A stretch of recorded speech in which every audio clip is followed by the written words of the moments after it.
Крыму 17:00.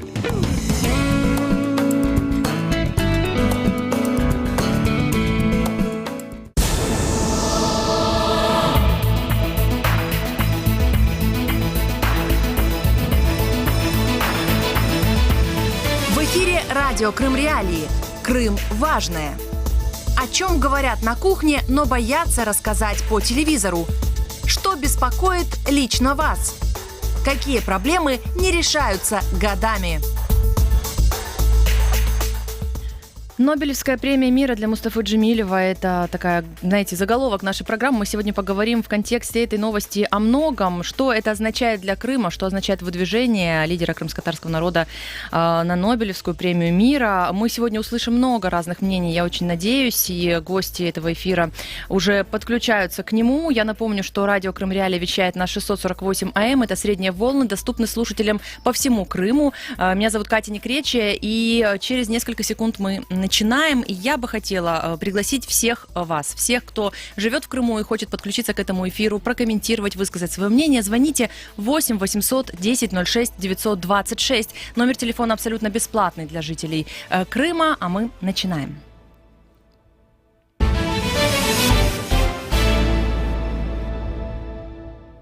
YouTube-трансляция на странице Крым Реалии также доступна. Можете писать ваши комментарии, но лучше позвоните 8 800 10 06 926. И с нами на связи, вот, собственно, уже Мустафа Джемилев, лидер крымско-татарского народа, народный депутат Украины. Мустафа, здравствуйте. Доброго дня. Я знаю, что вы не любите говорить вот так вот о себе, да, но на самом деле хотелось бы о выдвижении вас в очередной раз на Нобелевскую премию мира. Сейчас это в 2022 году вот такая вот новость в эти дни. Хотелось бы в контексте этой новости, этой информационной повестки спросить вас вот о чем. В каком случае мир для Крыма, и сегодня мы видим, что возможна эскалация России в Украине в любой момент, этим озабочены все такие видные лидеры мира, да, разных стран. Вот, собственно, что может послужить миром в этой ситуации и для Крыма, и для Украины? Что или кто? Да, я видел на сайте польского радио о том, что Польша выдвинул меня на Нобелевскую премию. Но, знаете, от выдвижения до действительно присуждения дистанция огромного размера со многими препятствиями. Вы правильно сказали, меня где-то уже 5 раз, наверное, выдвигали. Но каждый год выдвигается где-то от 300 до 600 человек. В том числе, кстати, выдвигаются и люди, которые весьма далеки от идеалов Альфреда Нобеля, основателя этой премии. Ну, например, в прошлом году выдвигали Путина тоже. Казалось бы, где идеалы Нобеля и где Путин с его кровавыми авантюрами по всему миру с тысячами, десятками тысяч человеческих жертв и разрушений. Но на всякий случай выдвигаются. Песков, правда, сказал, что они не имеют никакого отношения, но вот если бы получил Путин, было бы прекрасно. Вот такая вот. Что касается того конкретного вашего вопроса, конечно, для нас, в нашей ситуации сейчас очень важна моральная поддержка, а премия Альфреда Нобеля самая престижная во всем мире. И, конечно, это же привлекло бы внимание мирового сообщества, в первую очередь к нашей проблеме, к проблеме нашего народа, нашей страны, в какой ситуации она сейчас оказалась. И, наверное, была бы большая, конечно, поддержка усилиям Украины в борьбе за решение своих восстановления территориальной целостности и суверенитета мирным путем. Вот в этом плане, конечно, Нобелевская премия имеет огромное значение для нашей страны. Мустафа ага, вот буквально вчера в одном из эфиров вы сказали о том, что современная путинская Россия, вот и те, ну, так называемые законы, те меры, которые она предпринимает в Крыму в отношении крымчан, в отношении крымских татар, которые не согласны с оккупацией, которые разным способом могут показать свою свободу, да, режиму, что вот современная Россия, она намного жестче поступает, потому что режим Советского Союза, вы как никто другое, знаете, прям в лицо, да, а вот сейчас такие сроки по 15, по 20 лет. В связи с чем такая жесткость со стороны российского закона, если так назовем, да, если там правосудие, возможно, да, даже не знаю, как это правильно, корректно сказать, вот, почему сейчас такие изменения, почему даже в этом смысле вы, советский диссидент, с вашим багажом знаний, да, с тем, что вы пережили в своей жизни, вы сейчас удивляетесь тому, как действует российская власть в Крыму? Я над этим много размышлял, думаю, в чем же дело, почему вот советский режим, коммунистический, такой самый мрачный, самый жестокий, все-таки по сравнению с нынешним путинским режимом, просто выглядит таким либеральным таким режимом. Наверное, потому что у Советского Союза, чувствовала себя более уверенно, было меньше страха, чем, скажем, у режима Путина. Ведь это репрессии не только против крымских татар, не только в Крыму. Вы обратите внимание, какой огромный сейчас штат вот этих карательных аппаратов, карательного аппарата Путина. И он все время раздувается и увеличивается. При советской власти хоть на кухне можно было поговорить, и потом, пока информация поступит в КГБ, заведут дело, там в длительная процедура, потом только арестовывают, это подобие суда, и давали срок. И сроки, вот, по которым я в основном судился, это 190 прим, это составление, распространение документов, порочащих советский государственный строй и его политическую систему. Это до 3 лет лишения свободы. А сейчас же за какие-то слова подслушанные с использованием так называемых тайных свидетелей, которых никто не видит, на самом деле они есть или нет, вот осуждают людей по самым надуманным обвинениям. Там подготовка к терроризму, попытка свержения строя в России, 15 до 20 лет. Такой вот бесчеловечный, такие сроки, я думаю, в первую очередь они направлены на то, чтобы внушить страх людям, чтобы никто не высовывался, никто ничего не говорил против режима. А во-вторых, это конкретно по отношению к крымским татарам, если обратить внимание, процент осужденных, репрессированных, убитых, причем секретно, похищенных, убитых, среди крымских татар, в основном превалирующий процент, хотя они в Крыму составляют всего 13% населения полуострова. Это продиктовано желанием России как можно скорее вытеснить крымских татар, коренной народ, в своей территории, в своей родине, и заселить Крым своими гражданами. Вот по нашей информации, как минимум завезли около 600 тысяч российских граждан, а некоторые говорят, не менее 1,5 миллиона. Такое впечатление, что у России так мало земли, решили вот на украденную территорию завалить своими гражданами. Вот такая вот ситуация. Но опять-таки я повторяю, что это, наверное, в основном продиктовано страхом путинского режима. Он может держаться только на страхе, потому что как только будут демократические преобразования, от него клочка не останется. Мустафа, в контексте сегодняшних новостей не могу не спросить, после вчерашнего визита Реджепа Таyyипа Эрдогана, вот мы сегодня уже так вроде понимаем по новостям, что, возможно, состоится встреча президента Украины Владимира Зеленского и президента России Владимира Путина на территории Турции. Какие ваши прогнозы? Будете ли вы туда лететь тоже? И, собственно, что на этой встрече может прозвучать? Речь идет сейчас о том, чтобы вот так называемые минские встречи в Минске заменить встречами на другом месте. В самом деле сейчас в Минске, на столице режима, который не признается миром, не рукопожатный Лукашенко, там абсурдно проводить. Вот это предложение о том, чтобы были построены встречи на территории Турции, я говорил, Стамбульский саммит, это еще выдвигал в 2016 году. Мы на встрече с министром иностранных дел Турции, Мевлютом Чавушоглу, это обсуждали. Я тогда сказал, что Турция готова всегда принять, но нужно согласие всех сторон, чтобы они обратились к нам, и мы с удовольствием будем принимать. Но сейчас много рассуждений о том, что согласится Россия или нет на посредничество Турции. Для меня это было привлекательно в том плане, что у Эрдогана, в связи с разными там ситуациями в своей стране, у него довольно-таки нормальные отношения лично с Путиным. Они не присоединились к экономическим санкциям западных стран.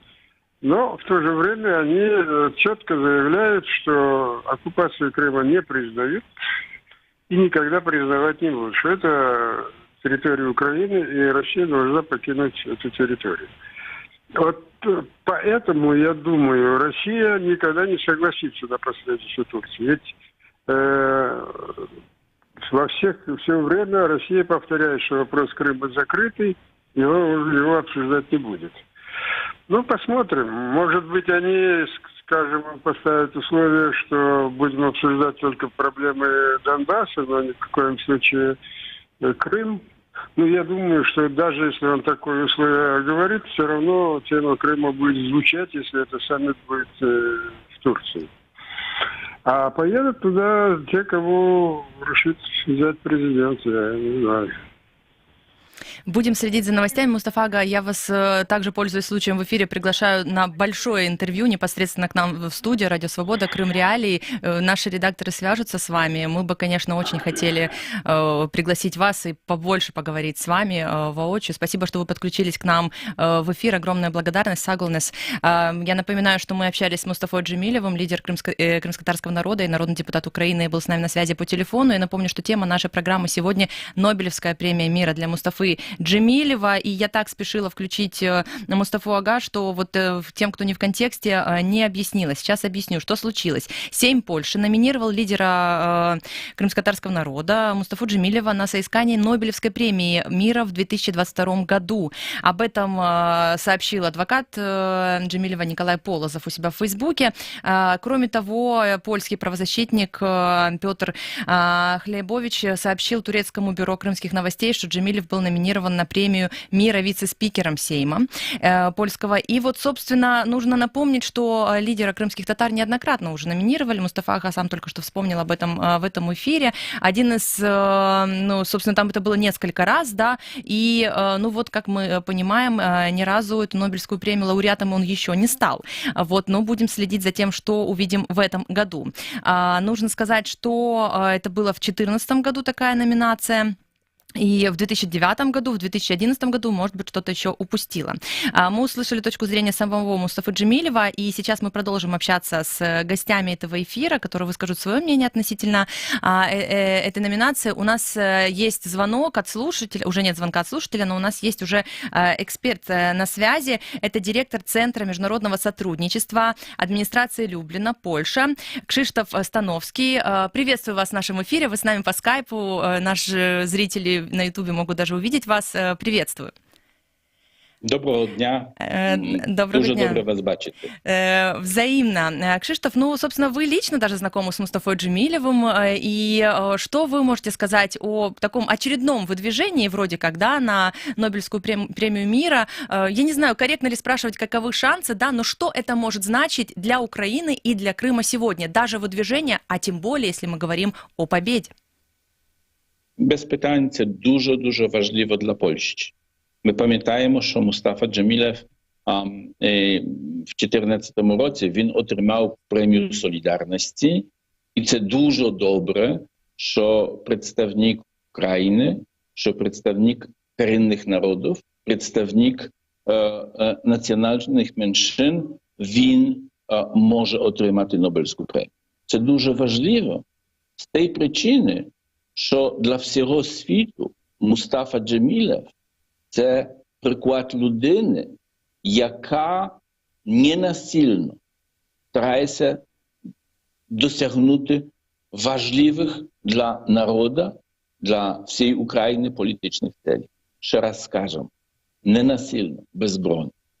А то, що ми переживаємо, це угроза мілітарної наступного нападіння на Україну, тому що ми пам'ятаємо, Крим – це Україна.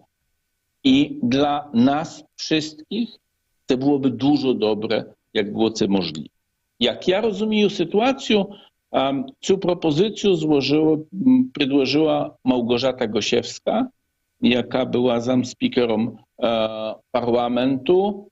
На жаль, не всі політичні сили у Польщі підтримують тверде бачення і до московської агресії. На жаль, Право і Справедливість, правяща партія у Польщі, постійно співпрацює з партіями в Європі, які підтримують Путіна. Для всього світу Нобелівська премія для Мустафа Джемілєва була б дуже важливою і була б надією на те, що є шанс для людей, які б хотіли будувати мир не війною, тільки побудовою відношення між людьми. Кшиштоф, а может ли повлиять и выдвижение Мустафы Джемилева, и, возможно, победа его в этом году на ситуацию, которая сложилась, на эскалацию возможную, которая сложилась вокруг Украины, на те или иные решения Владимира Путина, так говорят мировые лидеры о том, что мы не знаем, что он решил, да, например, то есть переговоры ведутся, все этим вопросом озабочены, но тем не менее, как будет дальше, никто не знает.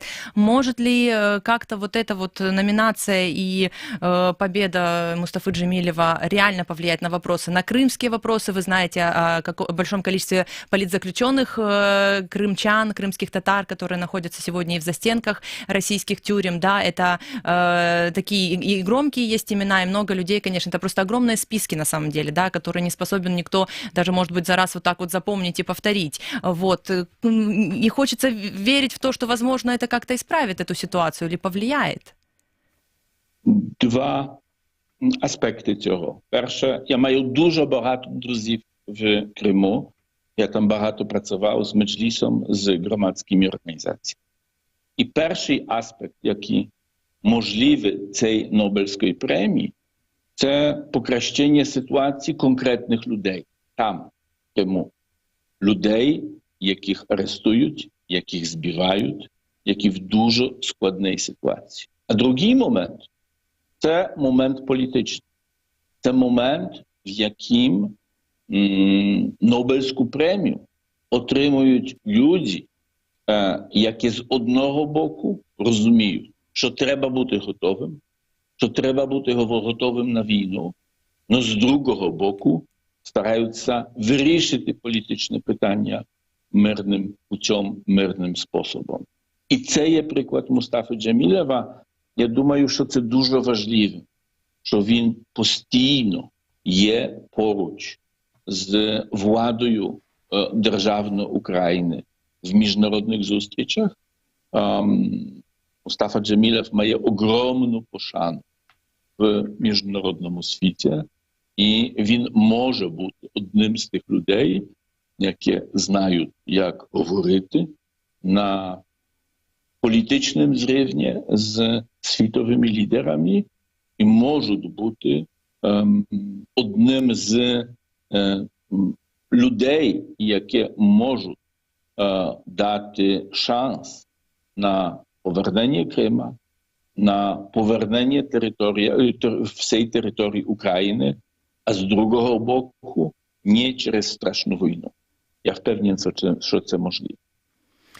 Скажите, по вашему мнению, в чем, это, конечно, вопрос такой, может быть, на часы, особенно для историков, но в чем легендарность Мустафы Джемилева? Я почему это спрашиваю, если вы сможете это в несколько минут, знаете, так объяснить, потому что для Крыма сегодня из-за российской пропаганды, из-за разной информации, которая непроверенная и которая очень часто выдумана, историки крымско-татарские с ней не согласны, из-за разных каких-то таких фактов, которые на российском или на контролируемом Россией крымском телевидении телевидении показывают, да, публикации какие-то. Крымчане, они где-то запутались и где-то не знают просто историю даже Крыма, не совсем знают, кто этот человек. Тем более, что в современной России и в современной ситуации в Крыму против Мустафы Джемилева есть заочный суд, да, он происходит в Крыму. Я напомню, что Управление Следкома России 13 апреля 2020 года предъявило Мустафе Джемилеву обвинение по 3 статьям Российского уголовного кодекса. Это пересечение госграницы России иностранным гражданином, въезд которому не разрешен, небрежное хранение огнестрельного оружия, незаконное приобретение и хранение боеприпасов. В представительстве президента в Автономной Республике Крым это дело называют политическим преследованием. Вот все это российское уголовное дело просто против Мустафы Джемилева. Это человек, который советский диссидент, который сидел в советских тюрьмах, да, и тем не менее мы видим в современном мире это продолжается. Как бы вы для этих слушателей, которые не совсем знакомы с Мустафой Джемилевым, с его историей, можете описать этого человека? Я сам політзаключений минулого. Для мене і для багатьох людей в Польщі це людина, яка перша горда свого народу і яка працює для свого народу. Він не є з якої унікальної спеціальної сім'ї. Він не є князем, він не є з якихось супершкол, суперуніверситетів. Но він все своє життя консеквентно працював на благо народу. Чим він унікальний? Тим, що він боровся за права не тільки кримських татар проти других, тільки за права всіх народів. Всіх народів Радянського Союзу з одного боку, а з другого боку пам'ятаємо момент, в яким на додаткове наказання засудили Мустафу Джемілєва за те, що він був проти інвазії військ радянських в Чехословакії. Це дуже важливо. І це треба розуміти, що це не тільки не те, що кажуть націоналісти. Мой народ гарний, мой народ добрий, а все другі – це враги, яких можна вбити, яких можна унічтожити. Досвід Мустафи Джемілєва – це досвід людини, яка готова виступати за все. А друге дуже важливе, і це ще раз важливе в сьогоднішній ситуації України. З одного боку, Крим – це Україна, а з другого боку, кримські татари – це українці. Люди, воїни, волонтери, які сьогодні захищають Україну і готові захищати Україну, це люди різних націй. Но все громадяни України. І можна бути гордим громадянином України, який є поляком, кримським татаром, русским, українцем, євреєм.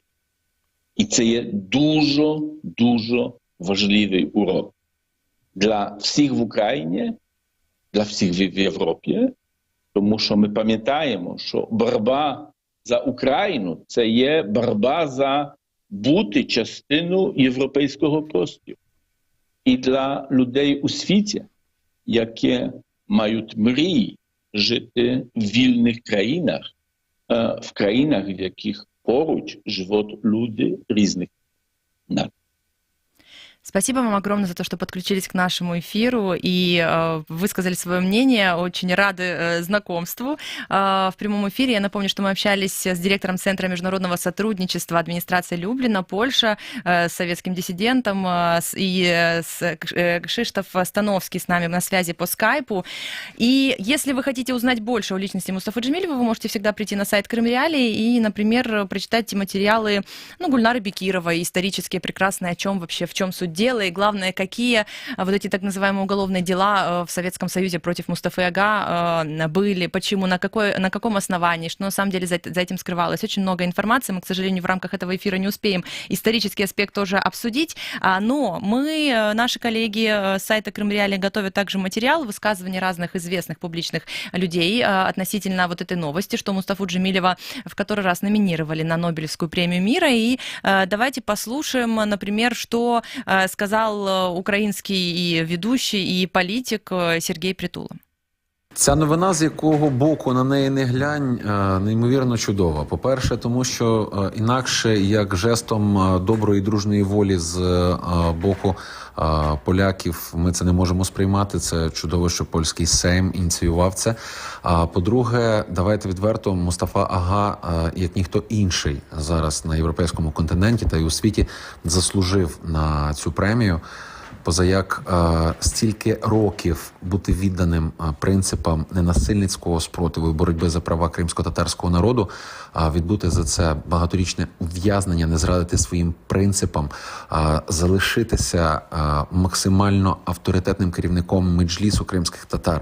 Для мене, відверто кажучи, Мустафа Ага – це людина, яка стоїть в одному ряду з Ганді, з Нельсоном Манделою, і я щиро бажаю, щоб ось цей чоловік, який є уособленням волі та, власне, усіх можливих чеснот, щоб він здобув ту нагороду, яка його по праву.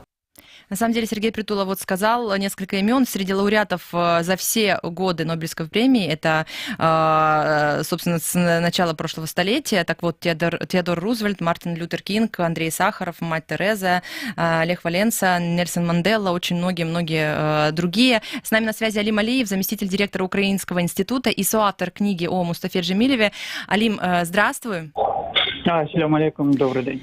Алейкум салам. Алим, скажи, пожалуйста, что может означать, во-первых, вот выдвижение Мустафы Ага очередное, что означает, и возможная победа, что может значить это для Крыма в сегодняшних обстоятельствах? Це насправді дуже символічний акт, і що Польща знову показує свою прихильність і до демократичних процесів, які йдуть в Україні безпосередньо, а також до того, як і кримські татари, українці борються за свої окуповані території. А висунення Мустафи Джемілєва на Нобелівську премію – це безумовно не тільки про його заслуги в радянські часи. Він в радянські часи був полум'ям, яке призвело кримських татар до повернення на батьківщину. Зараз він знов є тим полум'ям, яке знову призведе кримських татар до повернення на вільну батьківщину.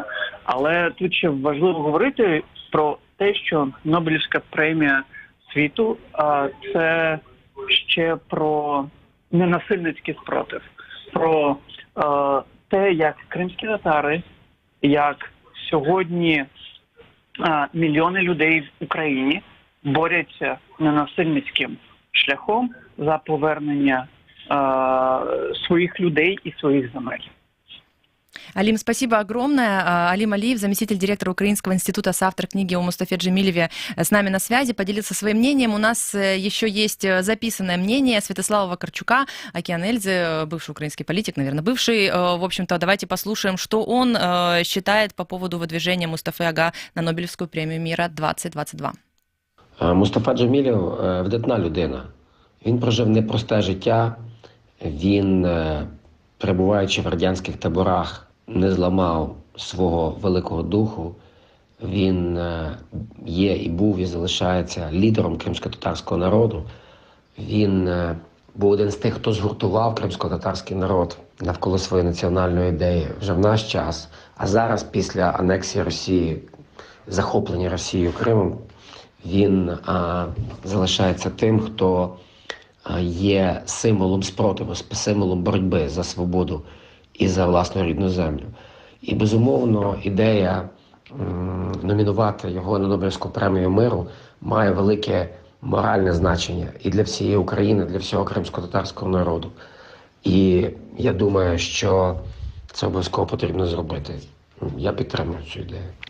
Это был Святослав Вакарчук, записанный комментарий специально для Крым Реалий. Спасибо всей нашей аудитории за то, что вы с нами. Я призываю вас еще раз, если у вас есть доступ к интернету, зайти на сайт Крым Реалий и почитать больше материалов про Мустафу Джемилева, если вас интересует эта фигура, если вы чего-то не знаете. Я благодарна всем спикерам, которые подключились к этому эфиру. Очень быстро мы поговорили о том, и очень много мнений услышали о том, что люди считают относительно того, что Мустафу Джемилева номинировали на Нобелевскую премию мира в 2022 году. Посмотрим, каким будут результаты. В этом эфире мы услышали и мнение самого Мустафы Джемилева. Подробнее вы можете ознакомиться с материалом и этого эфира текстовым на сайте Крым Реалии. Заходите, читайте и оставляйте ваши комментарии под этим видео на YouTube-странице Крым Реалии. Эфир для вас провела я, Катя Некречи, и команда Крым Реалии желает вам здоровья. До встречи.